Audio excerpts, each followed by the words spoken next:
Brian Rosenthal here with the Stanford coach and legendary player for the Cardinal. He is the one and only Paul Goldstein. How you doing? Legendary is strong. I don't Strong? know about that. I think quite it's strong. I think quite it's generous. I think it's legit. Quite You know, generous. coming from Stanford, talk about the legacy of all the great players from the '90s: Humphreys, Hippensteel, Lipsky, Walters. I mean, it just doesn't end. Talk about your experience there. Well, even before that, in the earlier '90s, O'Brien, Stark, Palmer. You get back into Pat McEnroe, Jim Grab. It's an incredible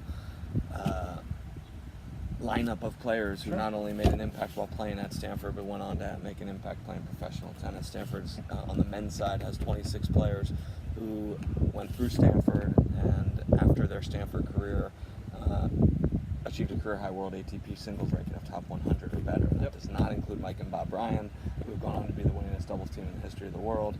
Just because they didn't make the top 100 in singles, they would have if they had continued to play in singles.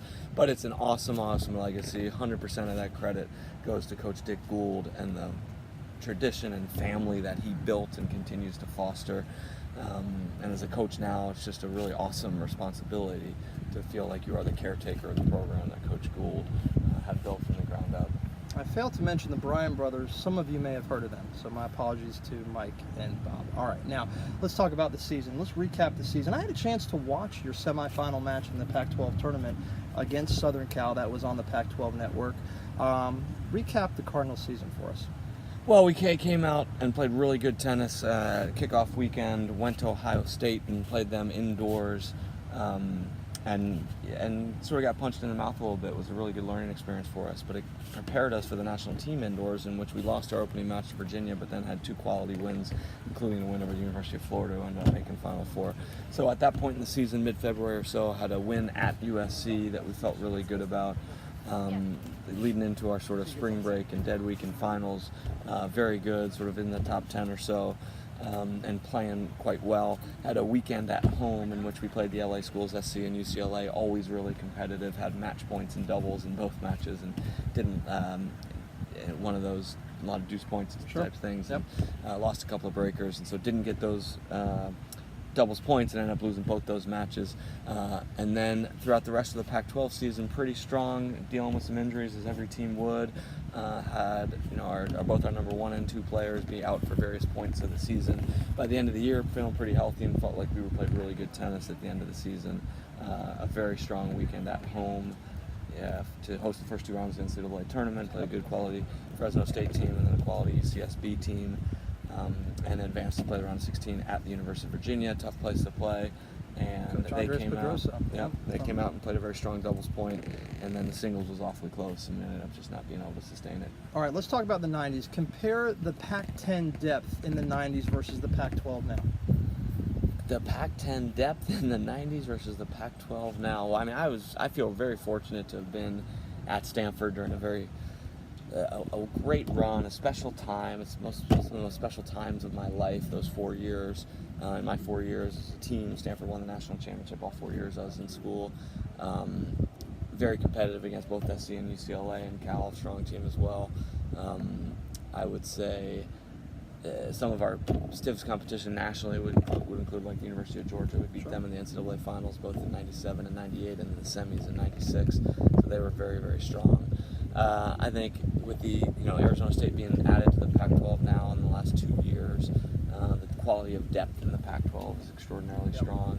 And you look at just prior to me starting to coach, which was 2014 now, just the stretch prior to that was Stevie Johnson in USC, winning 5 national championships, I think, in 6 years or so, including 4 in a row. So there's just extraordinary quality depth. UCLA had a stretch of, golly, I'm going to get the number wrong, but something like 10 straight years of finishing in the top 5, which I think was snapped this year, but really, really quality depth in the Pac-12. I would imagine you're seeing teams like Oregon State now really recruiting some top-level players versus, let's say, 1996, where now they have that international pool. I'm just using Oregon State as an example, but I'm sure it's definitely much tougher for the big dogs like Stanford, UCLA, and Southern Cal. Well, I think across the board there's international the influx of international talent into college tennis is extraordinary. And if you look at the NCAA finals just on yesterday, 11 of the 12 singles players were international student athletes. And so that is certainly the case all over the country, including in the Pac-12. Respectfully, Oregon State's not the best example to use because they don't have a men's tennis program. My apologies for that. Now, how about Wazoo? Let's change it to Wazoo. Nor does Wazoo. Not as Wazoo. But University of Oregon has a very strong there you team, go. and their number one players from France and doing a great job. University of Arizona with Clancy Shields had their best year in arguably 2 decades, and were in the top 25 in the country, advanced in the NCAA tournament. And so the quality of depth, and a lot of that, yes, was with international student athletes, which is great for the quality of depth in college tennis. Obviously, as an American, you'd love to see American tennis thrive, and some of those opportunities being taken away from our Americans, is certainly a concern. Sure. And, it's not, I don't love the feel of 11 of 12 competing student athletes being international for the singles in the NCAA finals, and so that's something that's hard to hear. It's the current state, though. It's the current state, and don't blame any one individual nor any of those coaches who are doing the very best they can to be competitive and be as successful as they can. But certainly, it's not a state that you'd like to see, and we'd love to see 11 of those 12 be Americans. Sure. Well, my apologies to the Pac-12 All good. and the folks in Oregon State and Wazoo. One day, maybe you'll have a men's tennis program. All right. What does the singles and doubles tournament do for the team component for Stanford moving forward? You have some guys here, so what kind of perspective does that bring? How does it help the team when you can bring guys down for the national tournament for singles and doubles? Well, I guess I'd just back up a little bit, and one of the really unique things about collegiate tennis is we're this sport that is traditionally such an individual sport. And for 18 years, young men, young women are pursuing their sport as an individual, and they get into college as an 18-year-old, and all of a sudden they're on a team. Yep. And there's no veteran of college tennis who doesn't look back on their experiences playing college tennis as being some of the fondest of their career, partly because of that team aspect. I was very fortunate post-college, played 10 years on tour and played number ones in the world and played on stadiums at U.S. Open and the Australian Open, and etc. And so had some amazing experiences. But my fondest memories on the tennis court were sharing the moments of sharing national championship victories with my teammates, Mike and Bob, being an example, because of the amount of work that you put in, because with one another, the amount of travel you do with one another, the common interest that you have in the outcomes of each other's matches. And, it's an extraordinary experience. Now, you ask about the individual, I think even if it's one individual out of a team of 10 participating, everyone takes pride in that because it's such a team unified sort of concept and feeling throughout the year. And it's incredibly quality competition. You talk about the 90s. I mean, one of the things I'd say is the depth of talent across the board, I think is deeper than when we played in the 90s. There's no doubt about that. And so it's an even more extraordinary accomplishment to qualify for the NCAA. So you get a lot of pride in bringing someone who's sort of competed and played at a high enough level and had high enough and strong enough results against absolutely quality competition to advance to be able to participate in an event like this. All right, last question for you, Coach. What's the ultimate goal for Stanford? That's probably winning a national championship, but it's baby steps, Pac-12 championships. Give me your perspective for 2020. Look, we try not to set goals in terms of what those outcomes will be. The outcomes are more process-oriented goals, and every single step forward, we sit down as a team in September and try to identify what our goals are throughout the year.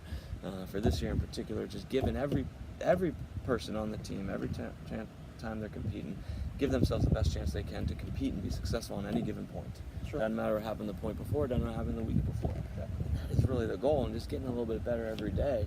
And I mean, of course, you're in this and want to get to a national championship level team. Of course, that's a goal. Of course, that's a desire. But that's really outside of your control. What you can control is what you can do to get better every single day, and that's really where we try to maintain our focus. And it being so that you're playing your best tennis and the team's playing its best tennis in May when it matters most. And so that's that is truly the goal. And those outcomes they take care of themselves. Well, great season, Sweet 16. Good luck in this event here. John Elway. Who else do we have? Tiger Woods. Yeah. Andrew Luck. Summer Sanders, Katie Ledecky. Doesn't end. It's a long It doesn't list. end. That's KJ for sure. Hippenstill, don't want to forget him from the class of '98, guy of my age. And how about Scott Humphreys on my show on May 29th at Scotty's 8 a p.m. teammate of mine and a former doubles partner of mine, both at Stanford and in the juniors. He's one of the best. Palmer's Academy as well. Coach, thank you so much for your time. Thanks. Appreciate it. Thanks.